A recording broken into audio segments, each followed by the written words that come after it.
Here we go again. It's Gillone and Jameson on the front row with Brendan Van Heiden and Aaron Large row 2.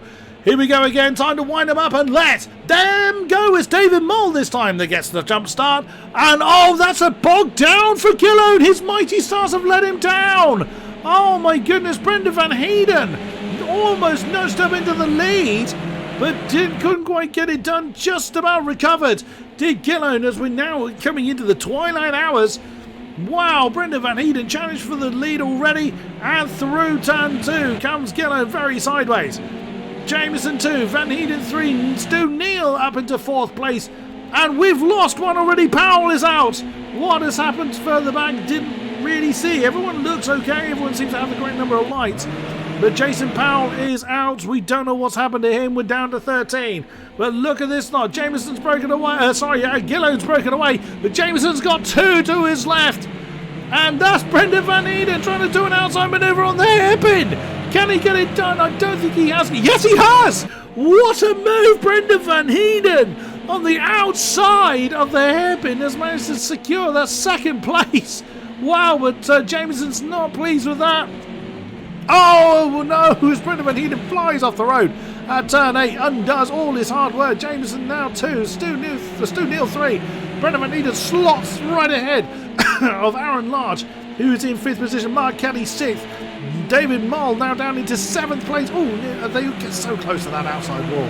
But with all that going on, Gillone, there he is at the bottom of the shot, has now got himself about 1.5 seconds as we see Brendan trying to attack Stu Neal, trying to recover that lost ground. My word, absolute crazy start. Oh, is they getting a bit squiggly? Brendan's, he needs to be getting his braking right, it seems like. But then the time of night, the tire temperatures may not be where they're used to. It can make all the difference. Everybody except for Colin Dunn. Colin Dunn's fallen a bit off the back of the field, but everybody is in striking range of one another. Absolutely amazing stuff as the timing has another fit. It's Jakob Sterber, unfortunately, at the tail end of the field, but so much is going to happen in this race, I have no doubt about it. Gillone leads Jameson, leads Neal, leads Brendan Van Heiden. And then Mark Kelly on the back of Aaron Large, right behind them, Roy Grassi and David Mole continue their fight. Then Jay Daniels, Tobio in 10th, Andrew Whitehead 11th, Jakob Sterber in 12th. Colin Dunn, as I say, at the tail end of the field. Still side by side going on. Brendan's trying to get the inside manoeuvre on Stu Neal. He's gone in a bit too deep. Is he going to allow anybody back through on board with Stu Neal? There's Aaron Large to try and upset the party somewhat. So even if Brendan did try and give the position, but oh no! Oh no! That is not how anyone ever wants to get the move done. Aaron Large, I think he avoided hitting the wall, but he has been nudged up the tail by Roy Grassi. Oh my days. Impossible to know where to look. Well, that was Stu Neal that was out of position as that's Mark Kelly that's gone through up into 4th place now. Aaron Large trying to do something about it. So he did avoid the wall to come on. Well, he's had a tap on the tail. I think that was from Roy Grassi as he rejoined. It does look like he's managed to avoid major damage. Look at that. The whole field separated by less than 11 seconds, including Colin Dunn, who is closing back in, I think, on the field. Gillone continues to stretch his legs. 1.8 seconds near enough at the top of the tree. Although Jameson, now free of pressure, has set the fastest sector 2. So once again, it's the ambition pair at the top of the tree. Brendan up into 3rd place now. Ooh, slow that one down. Just about managed it. Mark Kelly still under a lot of pressure. Mark Kelly trying to pressure Brendan Van Heiden, but he's fallen a little bit too far back. David Mole now to 6th position with Roy Grassi on his case, being followed closely by Aaron Large. Jay Daniels still with Toby Owen on his case. No, that's not Whitehead. Of course, Andrew Whitehead is a AM runner. That is Quintin Jovito, whose game tag is still appearing for me for some reason. And Jakob Sterber trying his best to make an impact, but of course everyone is slipstreaming everybody. So his opportunities are few and far between, unfortunately.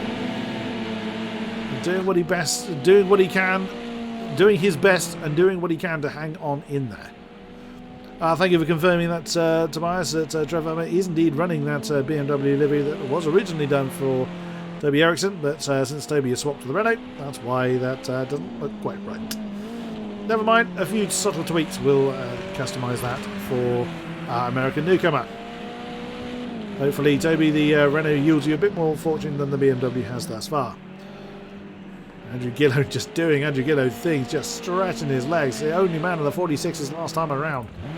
Jameson, too, has got 1.7 seconds near enough from Brendan Van Heeden behind. Another 46.7 for Andrew Gillow. Another 4/10 over the champion. There's Brendan, who's still got Mark Kelly for company. I get another message about something or other. I don't think there's anything I need to worry about too much. Yes, it's nothing I need to worry about right now. But look at this pack here. We look at Quinton Chauvetot, who's gone just over a second back to Jurka Sterber. Look at this, because they're all slipstreaming each other, it's going to be very difficult for any of them to make a move. Or, as I say that, Roy Grassi gets a little bit sideways. Oh, somebody lagged there. David Moll, perhaps? Not totally sure who that was. Oh, there's trouble! As Roy Grassi nudges the back of David Moll, who I think is having some kind of issue. You've seen someone is lagging around quite badly, but David Moll has gone from 4th to 7th. He's now 8th. So he's lost quite a few positions in the blink of an eye, but again, that's down to how close the part of the field is.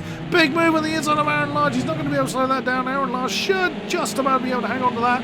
But David Moll doing what he can to try and challenge, and we go on board with Quinton Chauvetot. We've got the roof, we'll see a bit better. Just how much jockeying for position there is. What is Brendan Van Heeden doing down there? Oh no, Brendan Van Heeden. What has happened to you? From third down to 12th in a matter of a few minutes. Oh dear, oh dear. No, there's Jurka Sterber. Still hanging on to the back of that pack, but again, just struggling to gain any real momentum on them. Jay Daniels on the back of Toby Owen. Just everyone's on the back of everybody, up to Stu Neal, who is leading that entire train. Mark Kelly is a couple of seconds down the road. There he is at the bottom of the shot there. As timing goes nuts again. Oh, is that Jay Daniels making a move on Toby Owen for 8th position? Not quite. Toby Owen's got the measure of that one, gives the necessary racing room. My goodness, that is so tense in this entire pack that half the race is gone. And just so... anything could go. If someone has a spin up front, Roy Grassi is actually... well, if someone has a spin, that's all going to go wrong. Roy Grassi makes a move up to 4th place. Can he slow it down? Yes, he can. Roy Grassi makes a move on Stu Neal. Aaron Larch wants to do the same. Can't quite get it done, so that's Roy Grassi up into 4th position as Jurka gets his name on the penalty board. Let's have a look at what the penalties stand. 2 for Mark Kelly, 1 for Stu Neal. A jump start for David Moll. We did see that. Jay Daniels for 1 and Jurka Sterber for 2. Oh, Roy Grassi a bit too deep. Whoa, that's Toby Owen that's gone for a bit of a spin. That's put Toby down into 9th place. He went too deep at turn 8 and lost the spot to Jay Daniels. The top 3 are very well spread out now. Oh, that's Jay Daniels that's gone wide. Is that going to give the opportunity for Toby Owen to get alongside him? Not quite. Jay Daniels just recovers in time. But only just. Still side by side. Oh no, Toby Owen's been nudged off into the dust. Through goes Quinton Chauvetot. But Toby Owen comes straight back at him. Quinton tries to get back into position, but nudges the side of the 42. And that's cost all 3 of them time, actually. But on they go nonetheless. Colin Dunn has had his own issue, and oh my goodness, what has happened to Brendan? He's just fallen completely out of the pace. Is there damage to the car that we can't really see in the twilight? I think the stewards may have a few things to do again. And that's what they're for. But Aaron Large is doing everything he can just to keep the pressure on at the tail of this particular train. This long train is now split. It's a 4-way battle for 4th. Roy Grassi, Stu Neal David Moll, although David Moll's not realistically in that, and Aaron Large, and then a three-way battle for 8th behind them of Jay Daniels, Toby Owen, and Quinton Chauvetot. Oh, that's 5th. It's changing hands. Roy Grassi, Stu Neal. Oh no, it's David Moll, Stu Neal, beg your pardon. Side by side. David Moll can't quite get it done though. But a great view from Aaron Large's car. This entire fight.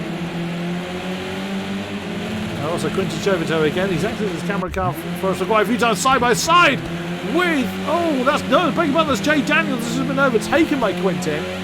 So Jay Daniels has gone from 8th to 10th. So he's made a mistake somewhere. We've seen him off a couple of times already.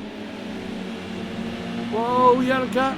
We know you're a rallycross driver, but these things aren't designed for it. Still, lots of fighting going on for 4th position. The race is absolutely flown by 4 minutes to go. For our pro contingent, Gillones is doing Gillones thing. He's still just blocking up the regular 46s, the only man in the 46s in this race. Big slide. Oh, that could potentially be a penalty. That's where most of the penalties are being accrued. Is that turn 1? We'll see if his name pops up for a penalty. As we see David Moll chasing Stu Neal, who is in turn chasing Roy Grassi. Aaron Large fell off a little bit of this particular back. Here comes Moll. He's got a bit of a slipstream here. And of course, David Moll does have that jump start penalty, so he's not realistically in this fight, but that doesn't stop him having a go. He's gone on the inside of Stu Neal. Can he slow it down? Bit of a lock up into the hairpin, but nothing too major. 5th position for David Moll. Nicely done. That pack continuing to fight, and then there's the next pack behind them. Jaka Sterber not far off the back of it now. Toby Owen leads that 4-way fight for 8th place of himself, Quinton Chauvetot, Jay Daniels, and Jaka Sterber. But they are a little bit more spread out than this one is, or it certainly seems so. 2 and just over 2.5 minutes remain. Oh, that's a side-by-side move. Moll and Grassi. Again, it doesn't quite happen. Oh, that's lag. That's lag for Brendan Van Heeden. That's probably what scores his incident in the first place. Oh, now Jameson's getting a wig on. He's just got fastest sector 3. And now Jameson gets his 46 lap time on the board. Ooh, look how close these 4 are running.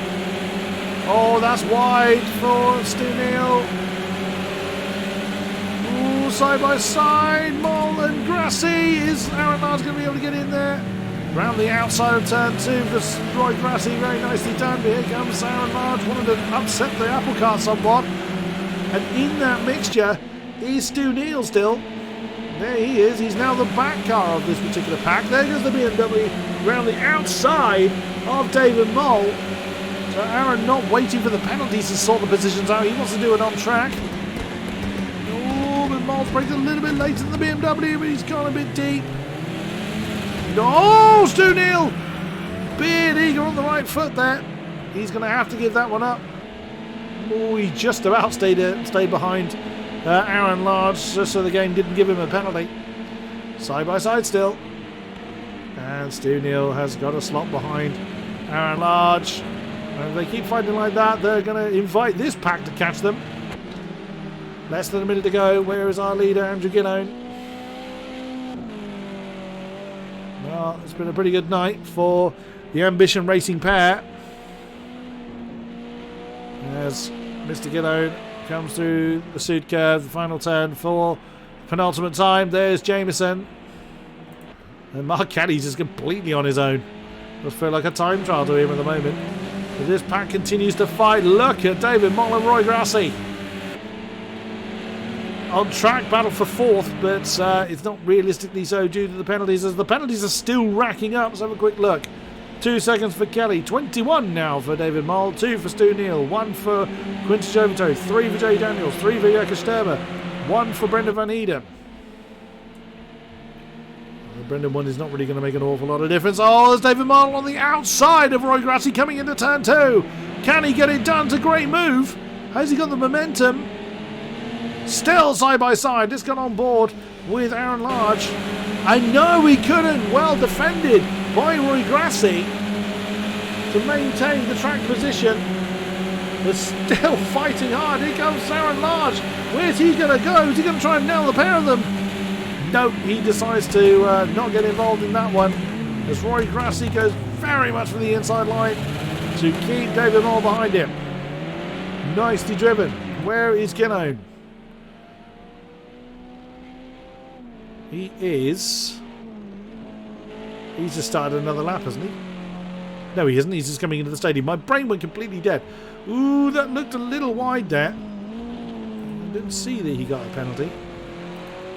He's got time to back off in case he did. Well, these 3 still where they originally were, and then the 3 behind them are still where they originally were.